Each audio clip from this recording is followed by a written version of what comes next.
everyone to another episode of Manhood Academy Interviews. Today we have with us, what should we call you? What should we refer to you as? Just call me Brown Eye for short because on YouTube it's a long ass name. It's Okay, Brown we'll Eye just call you. Statistic, so. Great, we'll just call you Brown. I don't want to call you Brown Eye because that makes me think of something else. How about? I know. How about I just call you Brownie? How about that? Okay, you can just call me Brownie. Okay, Brownie, great. Brownie, you're obviously a woman, and we're going to get the female point of view on these issues. Welcome. We also have with us today, we have guests Stingray. Hi. Welcome, Stingray. We have Blue. Welcome, Blue. Hi, Blue. It's a pleasure to be here as always. And we have Paperclip. Welcome, Paperclip. Yo. Yo. Hi, Paperclip. First of all, Brownie, why don't you tell us how you found the Academy, how you stumbled upon us? Okay, I'm glad you asked me that question. One of my friends on my used to be Facebook before I deleted it, he sent me a couple of your videos, which was part 1 and part 2 of the Effects of Emasculation? Yes. The Effects of Emasculation, okay. And at first I was kind of sketchy about watching it. So I was just like, you know what? He's been sending me funny pictures off of Google. I don't know if I should take this Cat seriously. pictures? Yeah, like stuff like that. So, he insisted that I check these videos out. So I said, okay, fine. I watched them. And honestly, after watching it, I was just so wild. That's why I sent you guys a message. Because I was just like, I have to say something. Because it's so true. And I felt like I was the retarded one out of the group of girls that was just like, hey, you shouldn't hit that guy. Because when he hits you in the face, you're going to be pissed and I'm going to laugh at you. That's how I felt. So to see these videos, I was kind of like, it made me feel good. It made me feel good because... Made you feel good? It made a lot of guys feel bad. If you read the comments from guys, they're either tragic or they're actually, there's different reactions. We get a lot of guys saying, oh, we're fucked. I can't believe it's this way. Some guys were very affected by it. They're like, wow, some food for thought, things I didn't consider.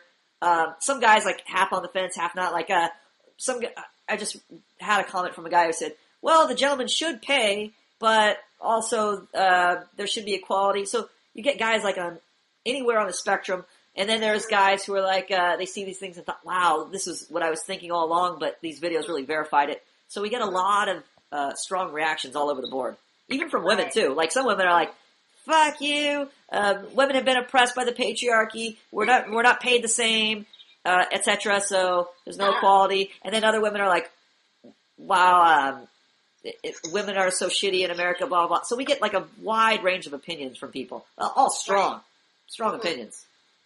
And I understand why. I can see from a woman's perspective why they would be offended by the video, because they're going to be like, oh, well, not all women are like this. We don't just go around hitting men every time we get mad. But the point still stands is that, like, a guy is more likely to get his ass whooped by a group of people because he hit a woman than for a woman to get beat up by a group of women for hitting a guy, And that's messed up because, as one of my... That's good. That's pretty good that you saw the point of the video, because a lot of people were pointing to like a specific instance. Like a lot of retards were saying, well, my group of friends don't do that, or blah, blah, blah. My experiences in that, where they don't realize we're talking about a wide range of experiences. That's why we're pulling a lot of different clips from different sources to show the general attitude in the culture, not just one person's John Smith's experience on, 123 Main Street. We're talking about a wide range of experiences. And so people can't really either extrapolate and understand that this happens to a lot of people, or they don't understand that this is like a common attitude. It's not just in one section of the country or one isolated household, but this is like a common attitude, a theme we're showing. And it's crazy because, like my friend Michael said, it's taught to us when we were children. We were in school. Our parents told, the sons or whatever, no matter what a girl does to you, you do not hit her back. And the same thing is taught to girls. So, they grow up saying, well, this man knows he cannot hit me, even though I hit him, Right. And that makes some women more likely to hit a guy because they know that they won't get hit back. Right. But when they get hit, oh no, we're losing connection. It's like, no, it's not right. For no reason, it's not right. We are? Hello? Hello, hold on a second. Yeah, we're here. Maybe my bandwidth is low. How's my bandwidth? Am I okay now? Can you hear me? Yeah, we're good. I can hear you. I lost your connection. Sorry. It might be my bandwidth is low. I just plugged in, so I was going wireless for a second, but I just plugged in because my bandwidth was a little low. Okay, so you saw those videos, and then you also saw recently, I just posted a link to the videos that cover our ebook, which is the problem, the solution, and the application. What did you think when you saw those 3 videos? They go actually together, and they cover the section 1, section 2, and section 3 of our ebook. Mm-hmm. It made me see just how, like, woven in feminism is. Like, I never really thought about, like, how big feminism is, but it is, and it pisses me off because it not only affects genders, but it also affects religious beliefs. It also affects those that are non-religious because I had mentioned in the comments not too long ago that, you know, like, I've had friends tell me that there's feminists that have come to these conventions, to these groups, talking about sexual harassment, about how it's wrong, and it makes everyone as a whole feel uncomfortable, you know, because I personally do not need another woman to constantly tell other men, hey, you better not touch us because this is not wrong. You know, this is wrong or whatever. You can't touch us. Okay. But guys don't have the same defense. You know, it kind of makes me feel fragile, you know, and I don't like that feeling. And you know, it's just not right. You know, I just don't like that. And also noticed that, you know, within the 3 videos, like, you guys show a lot of examples, especially on television, you know, right. How people don't realize how much feminism is expressed in television. You know, people don't think about that, but you know it what? is. People, you know? let me stop you right there because people don't even understand what feminism is. Most people, when they hear the term feminism, they think of like the 1960s, women burning their bras, women protesting, finally standing up and leaving the kitchen. They don't want to be barefoot and pregnant anymore. They want to enter into the job force. So they think that feminism is just this political thing that happened in the 60s, like just a recent thing. They don't realize, though, that we're not concerned so much with just the political movement of feminism, but we're concerned with a very principle behind feminism, which is women trying to take male authority away from men, women trying to be in charge of men. And we see this dynamic in society today where women have a lot of control either through the legal system or through cultural means where they become in charge of relationships. And a lot of the divorce rate is ridiculously high today because there's the natural dynamic that works and what attracts women is when a man is in charge of the relationship. He cares for the woman. He protects the woman. He tells the woman what to do. He's in charge of that relationship. But by the same token, he's got the responsibility to care for the woman under his relationship. Now today, guys don't even have the training to care for a woman or to exercise proper authority over a woman. So a lot of times when you hear the term authority, automatically you have a negative connotation. You think abuse. Like an authoritative guy is associated with a Hitler or a guy who's going to just lord it over the person, treat them poorly, get me my sandwiches, get me my slippers, and I'm just going to be lazy on the couch. That is a dysfunctionally authoritative person. That is like a guy who is in charge but not meeting the needs of those under his authority. And that's like a bad cop. It's like a cop eating donuts and shooting people, but not arresting the bad guys and not doing his job properly. A cop who has authority over the citizens to make them stop if they're speeding should be stopping speeders because he has to take care of society. He has a big burden of responsibility because he's in charge. It doesn't mean that he's given responsibility just to screw people over or just to get privileges so he can speed if he's in his cop car. He can turn on the sirens and speed. That's not the point of being in charge. But that's what people associate with being in charge today because so many people in charge, like especially politicians in our government, are so corrupt. They don't take care of the citizens underneath their authority. So there's such a negative connotation. So everybody throws a baby out with the bathwater. They say, well, to prevent bad leaders, we'll just remove all leaders entirely. But that's like saying, well, because we have bad parents, tell you what, we'll just take the kids out of the family and throw them to the wolves and let them raise themselves and get rid of the parents altogether. An equally terrible situation. To have a bad parent or no parent. Either extreme is bad. Right. I agree. So just to clarify, then feminism is this principle, what we see in society today, where we're trying to set the natural balance of a relationship. Instead of a father and mother, caring for the children, you now have women who are trying to usurp or take authority over men and become the man in function to do what the men are designed to do. And then you see that conversely, when you see women being in charge, you see men acting like bitches. They're very emasculated. They're very passive. They're doing the exact things that repel women. Like you always we hear this cultural term called white knight or nice guy, and that's where the guy is basically supplicating and deferring and putting all his expectations in the garbage can and taking all the woman's expectations as his own and saying, how can I meet them? Not even realizing that the woman has a lot of times has so very, many dysfunctional expectations, such a dysfunctional view of her relationships, and yet he's elevated her to the person in charge of them now, and he doesn't realize he's just sealed his fate in that relationship. And I know what it feels like because I dated a guy like that before a while back. You know, we What was that were like? Too much alike. It was very stressful because, you know, I like to be able to go to a guy and say, hey, I need help on something. I don't know how to do this. Can you help me? You know? Right. We were too much alike. He's just like, oh, well, just do whatever you feel comfortable with. And it's nerve-wracking because sometimes I actually want to be told that I can't do something because it will affect him in this way. When we will argue, he would not argue back to me. He would kind of like recoil and kind of just take it, you know? The funny thing is, I'm sorry, I didn't mean to cut you off. Go ahead.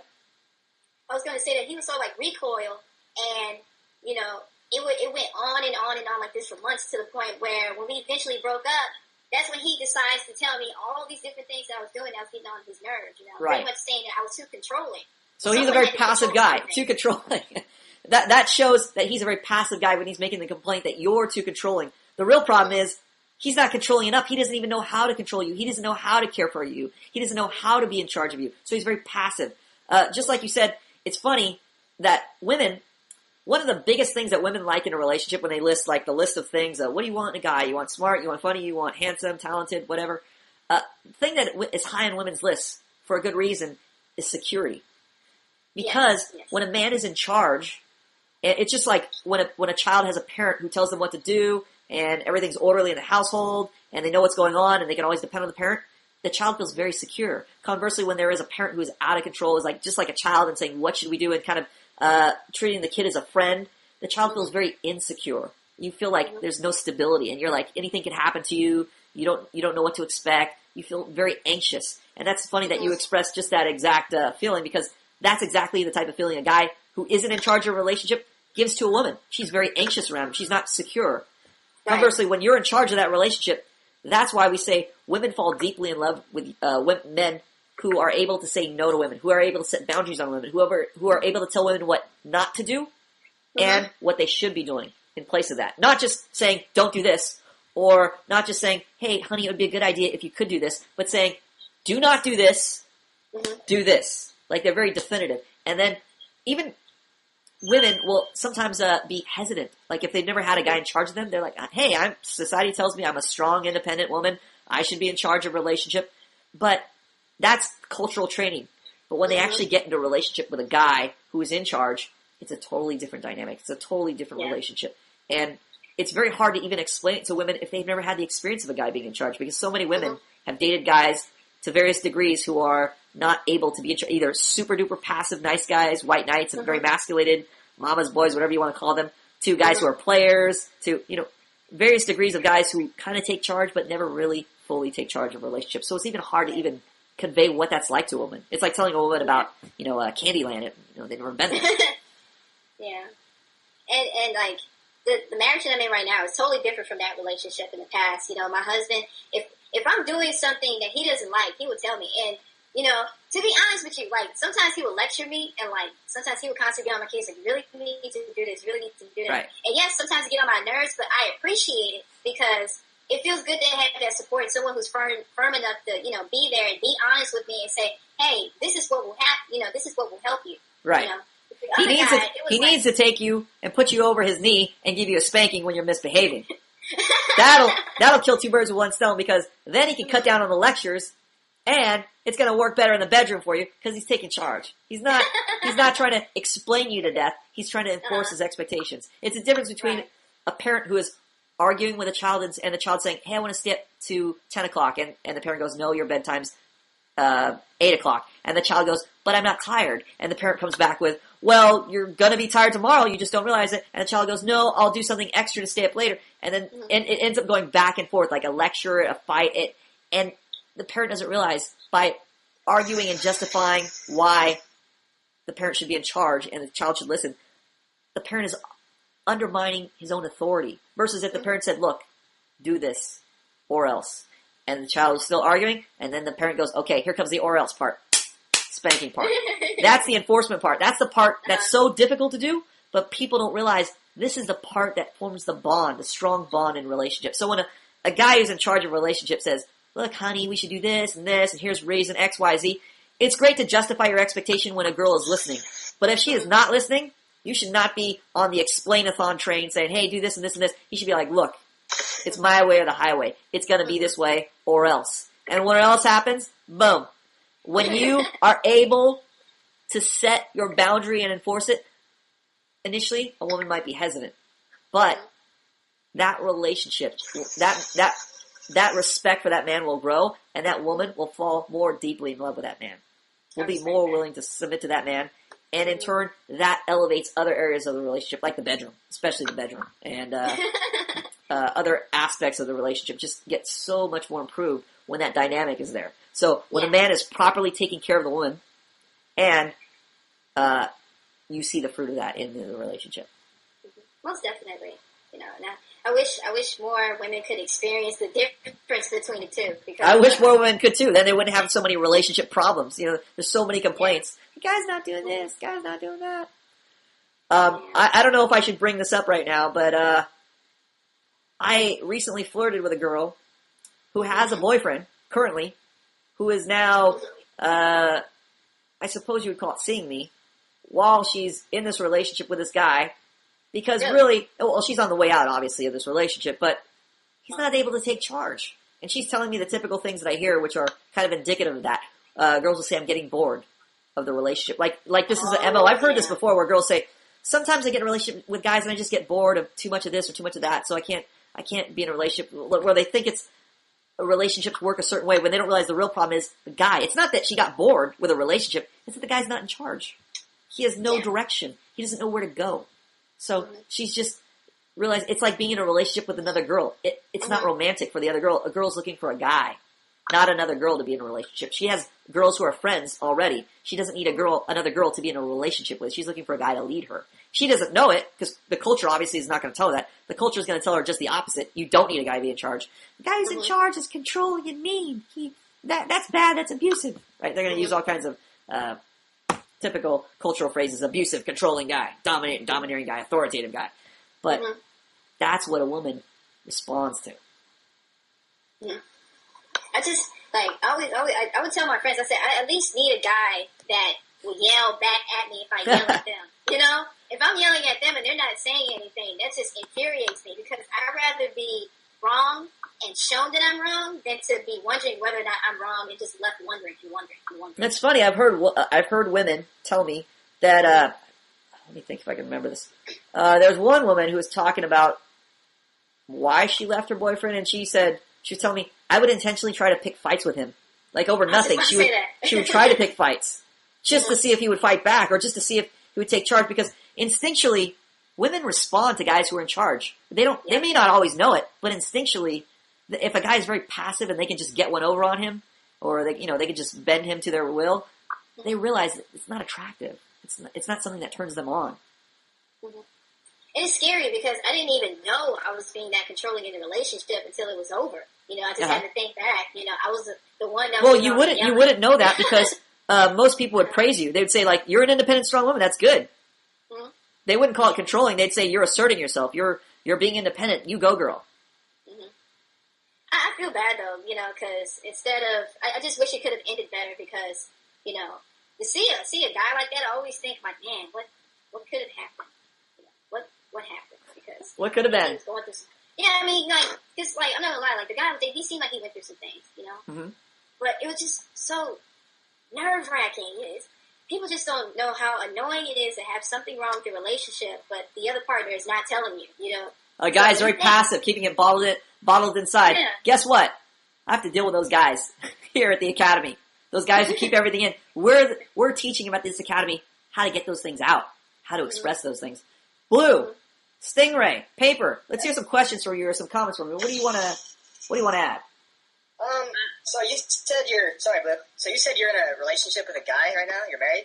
Yes. Oh, but because I thought you were coming here to interview for him to try to get him into the academy. I can't do the interview because I want to express my opinions, you know. And as for my husband, I wanted him to join the website because he feels the same way. Like, you know, some women just do stupid shit. They get away with it because they're women. I was just like, you know, like I wanted him to like literally see that there's guys that feel the same way, you know, and check this stuff out because stuff like this he finds interesting, you know. No. And I just think it's pretty cool that this is another thing that him and I agree on, you know. And I want to share this with him. Wow. You know? Yeah. Well, I wish my ex-girlfriend had the same attitude you did. She hated me being here. Anyway.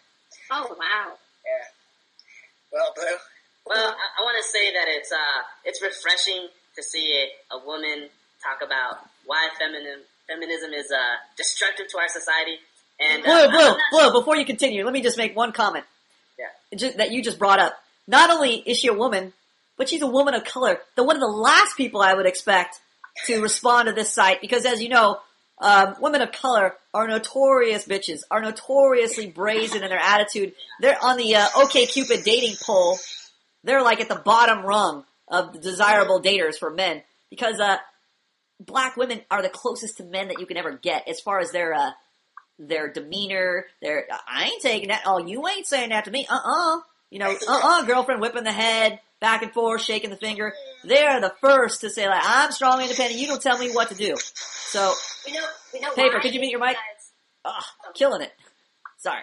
They're the first to be like shaking the head and scolding guys and putting them in their place. So, as a woman of color, it's especially shocking to me to hear your side or your response to this website. It's actually refreshing. Actually, I take that back. You're actually I've talked to other people, a woman of color, but we haven't had a direct interview like this. But we had a girl on before from Las Vegas who responded to the same things. She was basically saying the exact same things you were. And it was like, wow, it was really refreshing. Sorry, Blue, I didn't mean to cut you off. I was just so distracted by that thought you brought up. Go ahead. Yeah, I was just gonna say that it's not every day that you hear a woman talks about feminism in a negative way, but it's like I don't know. But then like I think about what experiences you must have gone through to even consider these thoughts. So it's almost as if you had to go through a lot to say feminism sucks. Yeah, like I'm sure most women aren't raised on the notion that feminism is bad. It's just the opposite. They're saying you should appreciate feminism. You were oppressed. You didn't have voting rights. But of course, feminism doesn't tell them, or feminists won't tell them that, hey, you never had to go to war and die in a war. You never had to work in a coal mine and have your husband bring home the bread while you sit home and take care of the kids. You never had to do these, or you never had these huge responsibilities on your shoulder. We're just going to tell you how you're oppressed, how you're only making 70 cents to a man's dollar. So I'm also curious, like Blue is, how did you even come about to this view? What did you go through, or were you raised in a household that was already anti-feminist, or how did you even come about it? The thing is that for a long time, whenever I saw, like, especially on TV when they would talk about feminist groups, all I saw was these like middle-aged ladies. They were just like, yeah, and I would always look at them like, I know I'm not one of them, because I don't know, it just didn't seem right, and of course, I guess you could say I was one of those girls in school that just could not get along with anybody. So it's like, I went from trying so hard by pretending to be someone else and make friends to not doing that and then like pretty much not having any friends. So I got to see what it was like on the inside and outside, and, I wasn't raised in a nice neighborhood. I lived in the bad side of different states, and I got to see firsthand different sides of people, from being popular kid that had all the friends to the lonely kid that didn't have any friends, from being different and all the stuff there. And I guess you can say with my experiences, I started to learn how to try to look at different perspectives. I try to look at things from other people's point of view. And I love listening to the people that are different from me, listening to what they say and comparing, because, we're always told from some people that it's not good to treat everyone, with disrespect because they're different. And the same thing applies with gender, Yeah, we're all human, but we're all made different in some kind of way. So, to give a guy a hard ass time because he may be stronger or whatever, to me, it's just not fair, Yeah. So you were thinking about these things. Was there anything in your household or in your school growing up, or you were just kind of like observing these things and kind of noticing discrepancies, or just things you thought weren't fair? Or? Well, that's the thing. My parents, they did the same thing as any other parent did. They would tell me, if a boy hit you, don't hit him back. Tell the teacher.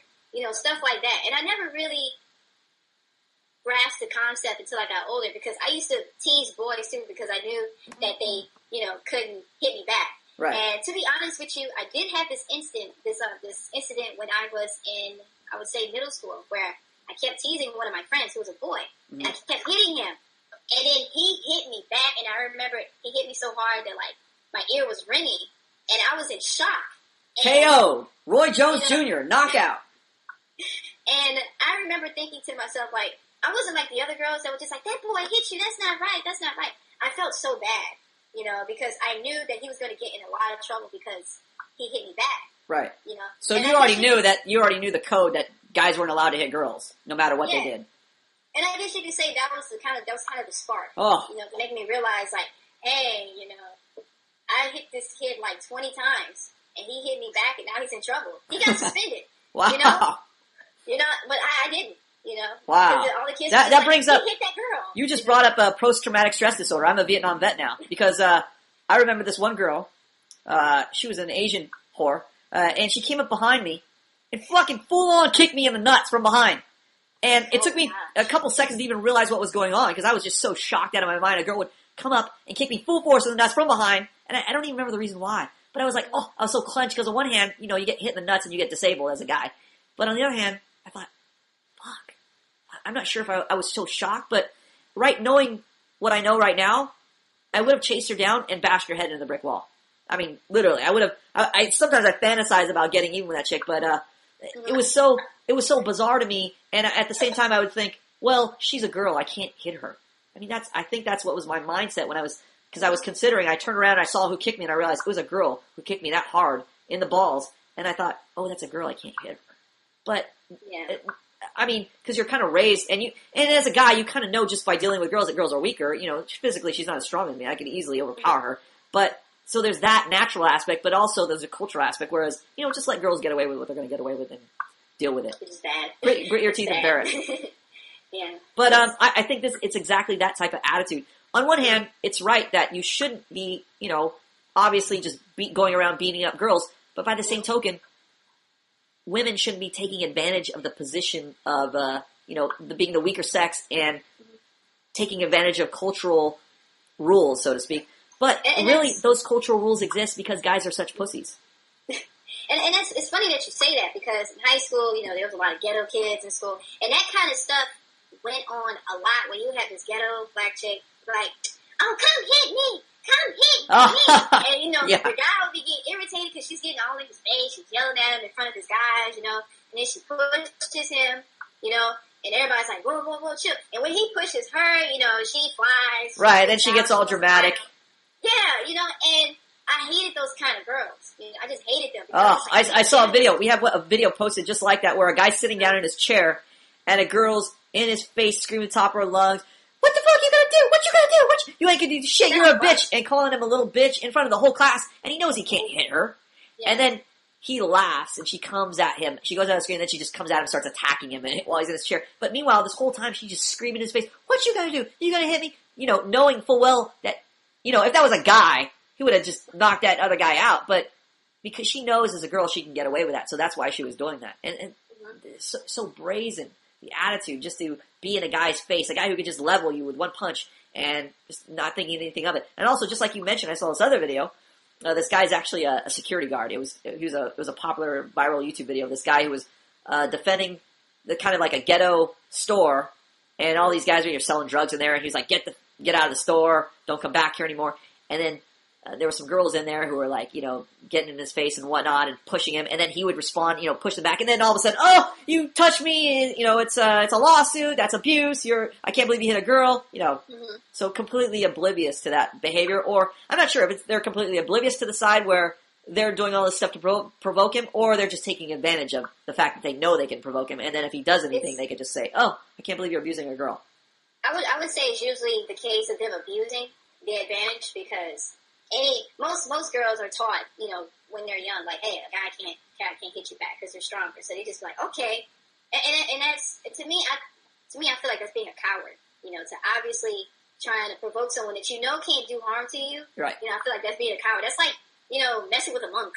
You know, it's like talking crap to like these little soldiers in Britain, or like messing with a monk. It's like, yeah, Baldy, yeah. You know, right. You can't do it. Soldiers can't. They're trained to just stand there and take it. Exactly. Yeah, you know, that's how I see it, you know. So when I see a woman do that, I just like, oh, man. Oh, they're bringing us down, you know. Blue, what did you want to say? Well, I was just going to say that, like the goal here really isn't so much to convince women that these inequalities are wrong. Mm-hmm. It's really to have men to wake up and to put an end to this bullshit. Right. Like, if guys just all of a sudden decided to say, no, this is wrong, we're gonna change what's happening, it would happen overnight. Exactly. I agree. And that's like the real problem, because men were designed to have authority, and it's men who can enforce these expectations. They can enforce revolution. So it's great to hear you, like, you're a woman, and you're saying that it brings other women down, but really we're trying to like reach like the hearts of men. And right now it's like the guys, like we're reaching the guys who have been burned. Because it's only those guys, it's only the guys that's been burned that are easiest to reach, because they know how valuable their masculinity is. And so I don't know. So it's like, it's great, but like, we need more guys like your husband. Yes, you know what? And also, to add to that, Blue, to educate women, it's great. It's not bad, but it's like saying, it's like a parent teaching a child, hey, you shouldn't hit your sister, or you shouldn't hit your little brother. The problem is not the explaining part. The problem is the parent isn't doing their job in policing the child. You're not, if you're punching your brother or sister, you're going to get a consequence. You're going to get in trouble. I'm going to enforce my authority because I don't want that to happen in my household. That's what you should be saying as a parent. So that's the guy's role in the relationship. The guy really should be setting the boundaries and saying what a woman should do and shouldn't do. The problem is guys don't know how to do that. They don't have the faintest clue how to do that with women today. So it doesn't matter if we even we even spread the news to every woman out there, because it's dependent upon men to enforce the boundaries, for men to lead the women. So that's why our goal here is to not to educate women, but to teach men how to lead women in relationships, how to have a responsible relationship. So they're not, we don't go back to the same old cycle of, the guy's in charge, but he's just, he's just trying to take something away from the relationship from the woman. He's just trying to use the woman for sex, and that's it. And discards her and, gets what he wants out of the relationship and then just moves on. Or has a kid with a woman and just moves on. So we want to end that old cycle of a guy just not knowing what to do in a relationship, being frustrated and just leaving. Or being very passive, and the girl just gets tired of him, gets tired of the nice guy attitude, and leaves. A repeat cycle. And so when a guy gets burned like that, he stops thinking about women in terms of relationships, like having a functional relationship with her, and he just thinks in his bare necessity, well, at the very least I need sex, so let me hit her up and get some sex out of this, and then that's it, because I don't want to have the hassle of trying to deal with her bitch behavior, because I don't know how. I made a comment on one of the videos you guys posted not too long ago. I said, it's getting to the point where men are having sex with dolls. And I was like, doesn't this bother anyone? I know. It's so funny. When you consider it, how normalized, like, think about it. Right now, millions or billions of men are just watching porn. They're watching simulated sex. They should be having sex, but they're watching simulated sex to jack off. I mean, there's a whole industry around just jacking off. There's fleshlights. They're like silicone flashlights you stick your dick into. There's real dolls. I'm sure the Japanese are going to come up with an animated doll. It's so funny because on one hand, it's like guys don't know how to have a relationship with a woman to get sex. But on the other hand, it's like they're almost to the stage where they're going to pretty soon get embryos and clone a real doll so you have an actual human but just without the personality, just so they can have sex with it. I mean, they're getting to this point where it's becoming so absurd, the lengths men will go to get sex, but not yet realize that it's such a huge problem when you have like the stripper industry. Girls who are paid to strip to get you horny so you can go home and masturbate. As you're watching simulated sex, you're watching other people have sex, you're paying for it, or you're getting it through the internet just so you can masturbate. I mean, this whole industry is up and it's like normalized. It's like a normal thing. Like guys just talk about, I like this porn site, I like this porn video. Oh, I saw this, I got this flashlight or this fleshlight, what they call it. So it's so funny to see this whole industry that's just out there, and it's so blatantly in our faces, but we just kind of take it for granted. Like that's just the way it is. Yeah. Stingray or Paper, do you have anything you want to add? Yeah, I do. Oh, go for it, Paper. Black women are exotic, and I'm extremely attracted to them. But whenever I go to World Star Hip Hop and I see them hitting guys and yelling and acting like straight up bitches, I'm thinking, man, do I really have to go through that to date a black woman? It's terrible. But then hearing you speak, you're an intelligent woman. The fact that you can reason this out and understand that there is this type of inequality and it's unfair makes you so attractive.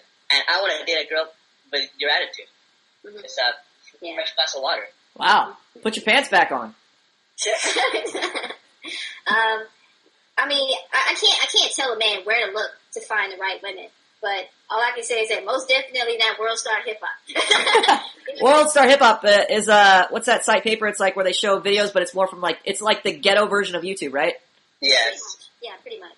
And I saw some crazy shit on their website. And honestly, like, the stuff is usually funny, but then on the inside it makes me sad. So I'm just like, damn, for someone, for people that are the same race as me are being publicized this way, it's like ridiculous. Yeah. It kind of hurts a little, to see women act this way. Because I feel like, man, is there really that few of us that have like a normal brain? I don't know. Well, it's a sign of the times. It's really not. It's like I said. It's not the women's fault. It's not.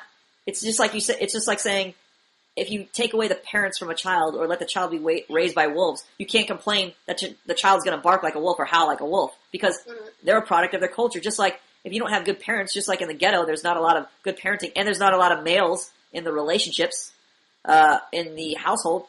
You don't have a positive male role model in there. If you have a single mother raising that kid, that kid already has strikes against it and more likely to end up in jail if he's raised by a single mother. Yeah, I believe that. I had this theory once.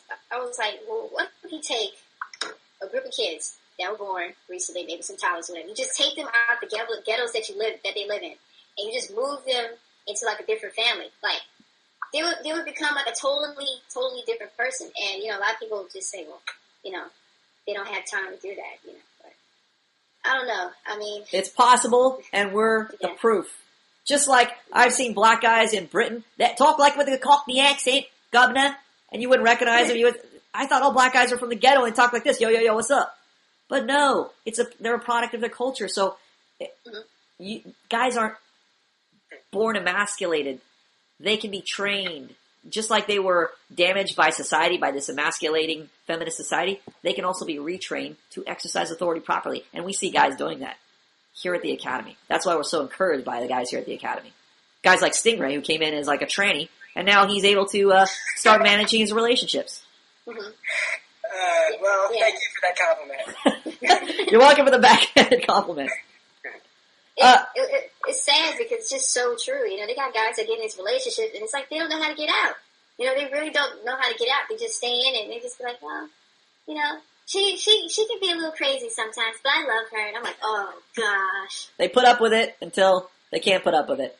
Yeah, and I just feel bad because some women really just feed off of it because they get benefits and then they get tired. They just leave. Don't even talk to me about how the government subsidizes feminism, subsidizes this dysfunctional lifestyle, subsidizes the dysfunctional attitude that women bring to relationships today.